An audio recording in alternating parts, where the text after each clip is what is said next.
Hey, so this is another day, and today we will talk about one such important question that I've been thinking about lately that more people should think about, and more people should question themselves this that what is the purpose of your life?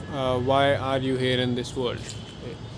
This is a very deep question, and the answer to it doesn't come to you instantly. There is a right time for when you will be able to answer this question, but there is always a right time to ask this question. You can ask this question to you anytime, and you should think about this. That what is your role in this world? Why are you here? What is your purpose? Most people don't know their purpose, don't know why they are here. They are just living their life. That's it. They don't know what's their role, why are they sent here in this world, right? But I believe that everyone has a role, okay, whether you know it or not. Okay, if you don't know it, if you don't seek it, if you don't go after seeking what's your purpose, then you will live your life in oblivion, and you will not know why were you actually sent here, right? So look for what's your purpose. you know it's not that you will get this answer easily. It's not easy. It's a very deep question. It's a question that can define your life, but it's a question that everyone needs to ask themselves. What's the purpose of your life? Why are you here? Are you just here to have fun, do random things, and then die one day? Or are you here for some bigger purpose? If what's that purpose? If there is a bigger purpose, then what's that bigger purpose that you're here to fulfill? When you leave this world, what are you going to leave this world with? Is this world going to be better off after you, or is it going to be the same or worse maybe after you're gone? I want to make sure that this world is better off after I'm gone. And what should you do to make this better off, this world better off? That is your purpose. So find that thing. What can you do to contribute to this world? What's your role here? Find that thing and then do that thing. Find your purpose. It's very, very important. It's probably the most important thing, the most important question of your life. Like, what's your purpose? Find that, and then go after that purpose. Go after fulfilling that purpose. That's your thing.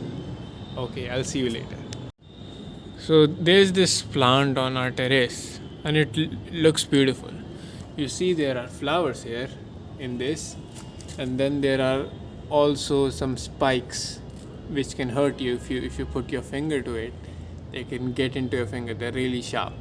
But then there are also flowers here. Okay, so this is the dichotomy. Like nature shows us the dichotomy of this world, that there are flowers at the same place, and then there are also some spikes at the same place that can potentially hurt you. Now it's on you, it's on the viewer, that what you pay attention to.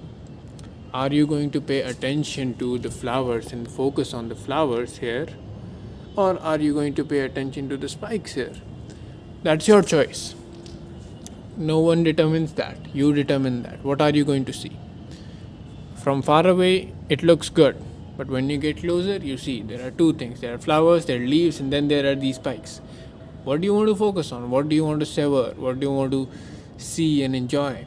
Are you going to say, no, this is a bad plant, it has all these spikes? Or are you going to appreciate the beautiful flowers and the fragrance of it? That's on you. You decide. Okay. See you later. Hey, so today we're going to read this blog, Climbing the Wrong Hill. I know a brilliant young kid who graduated from college a year ago and now works at a large investment bank. He has decided he hates Wall Street and wants to work at a tech startup. Good. He recently gave notice to his bosses, who responded by putting on a dog and pony show to convince him to stay. If he stays at the bank, the bosses tell him he'll get a raise and a greater responsibility. Joining the technology industry, he'd be starting from scratch. He is now thinking that he'll stay, despite his convincing declaration that he has no long term ambitions in finance. Over the years, I have run into many prospective employees in similar situations. When I ask them a very obvious question, what do you want to be doing in 10 years? The answer is invariably working at or founding a tech startup. Yet most of them decide to remain on their present path and not join a startup. Then a few years later, they finally quit their job, but only after having spent years in an industry they didn't enjoy, and that didn't really advance them toward their long term ambitions. How can smart, ambitious people stay working in an area where they have no long term ambitions? I think a good analogy for this, for the mistake they are making, can be found in computer science.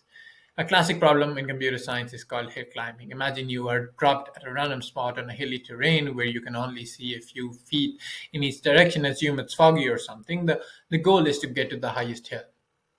Consider the simplest algorithm. At any given moment, take a step in the direction that takes you highest.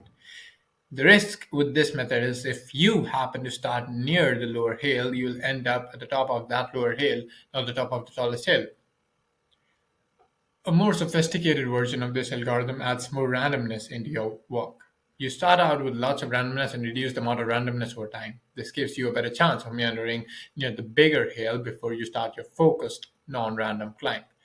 Another generally better algorithm has you repeatedly drop yourself in random parts of the terrain, do simple hill climbing, and then, after many such attempts, step back and decide which of the hills were highest. Going back to the job candidate, he has the benefit of having a less foggy view of the terrain. He knows, or at least believes, he wants to end up at the top of the different hill than he is presently climbing. He can see the higher hill from where he stands. But the allure of the current hill is strong. There is natural human tendency to make the next step an upward one. He ends up falling for a common trap highlighted by behavioral economists. People tend to systematically overvalue near term over long term rewards. This effect seems to be even stronger in more ambitious people. Their ambition seems to make it hard for them to forego the nearby upward step. People early in their career should learn from computer science.